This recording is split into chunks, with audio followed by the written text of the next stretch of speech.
Thank you so much. Good to be here in your beautiful campus. We should sing a song. Let's sing a song together.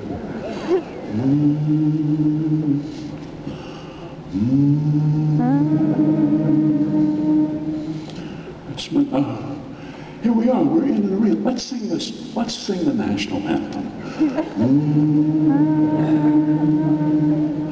Oh, say, can you see by the dawn's early light what so proudly we bear, at the twilight's last gleaming, whose broad stripes and bright stars through the perilous night o'er the ramparts we watched were so gallantly streaming, and the rocket's red glare, the bombs bursting in air, gave proof to the night that our flag was still there. Oh, say does that star-spangled banner yet wave o'er the land of the free and the hope of the brave.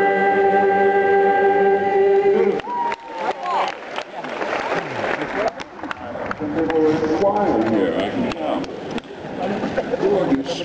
Such a pleasure to be here at Miami University of Ohio, a school which has been trying to explain to America for years where it is and why it's named that. Finally gave up on it, I think, and so just let America think whatever they want to about it and just focus on the job of education and not try and publicize yourselves, because nobody would ever understand it anyway. And if there are students who come here for the beach life, then maybe they're not ready for college. Not that any of us are, but it's our job to welcome them, whoever they may be, and whatever dreams they have, however unrealistic. And to be here as a service to them, to give them whatever they're ready to take, and to offer them some kind of foundation, maybe a reality check, maybe just teach them how to focus and accomplish things when and if they're ever ready to. That would be good enough. Teach them how to do their life's work whenever they figure out what that may be. I've taught college briefly, and I enjoyed it a great deal, but I wasn't good enough, and so I quit. I taught writing, and I was much too easy on them, and they needed someone to be harsh, and I couldn't find it within myself to do that. I had a college writing teacher who was a former Marine colonel. And Bob Lindsay was the right sort of writing teacher. Bob Lindsay had a policy that if you misspelled one word in anything you wrote for him, you received an F. It was just as simple as that. Oh, we wept, we pleaded. So cruel, cruel. But the gift of a teacher like Bob Lindsay is that he makes you a copy reader. He gives you the ability to read what you've written. For the rest of your life, you'll always be able to read and find mistakes in your own work. And once you can do that, then you've got a good start. I was forced to memorize a Shakespeare sonnet when I was in college by my teacher, Sarah Youngblood. And it was Shakespeare's good old number 29, when in disgrace with fortune in men's eyes, I all alone beweep my outcast state. This was expected of us in the Shakespeare course. A great deal that I studied at the University of Minnesota has eroded with the years. A great, great deal. Everything I ever did in physics is completely gone. The public health course I took is completely gone. A good deal of what I learned in biology and chemistry has vanished, eroded over the years. But Shakespeare's sonnet number 29 is still up there in my head. And in honor of Sarah Youngblood, my college English teacher, I've started writing sonnets again. I'd like to do a few for you this evening. People wince at the thought, but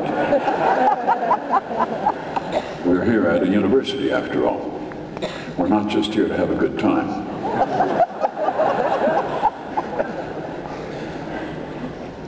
Here I am, O Lord, and here is my prayer.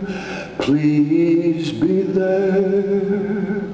Don't want to ask too much, miracles and such. Just whisper in the air, please be there. When I die like other folks, don't want to find out you're a hoax. So I'm not on my knees asking for world peace, or that the polar ice cap freeze and save the polar bear, or even that the poor be fed, or angels hover o'er my bed. But I would sure be pissed if I should have been an atheist. Oh Lord, please exist. Oh, a sonnet.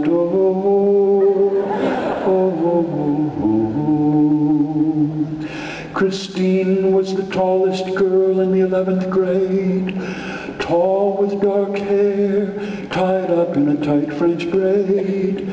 She was the only girl I knew who read Albert Camus, and for that very reason I did too.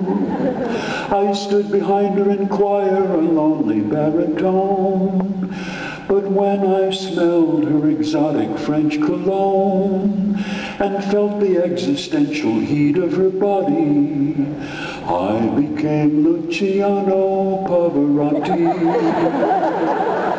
In choir was where we met, me and the mysterious Christine, the tall, dark woman whom I adored.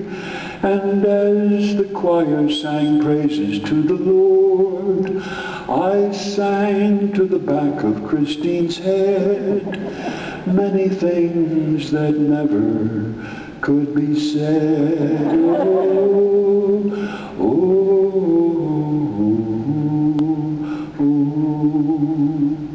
I'm a radio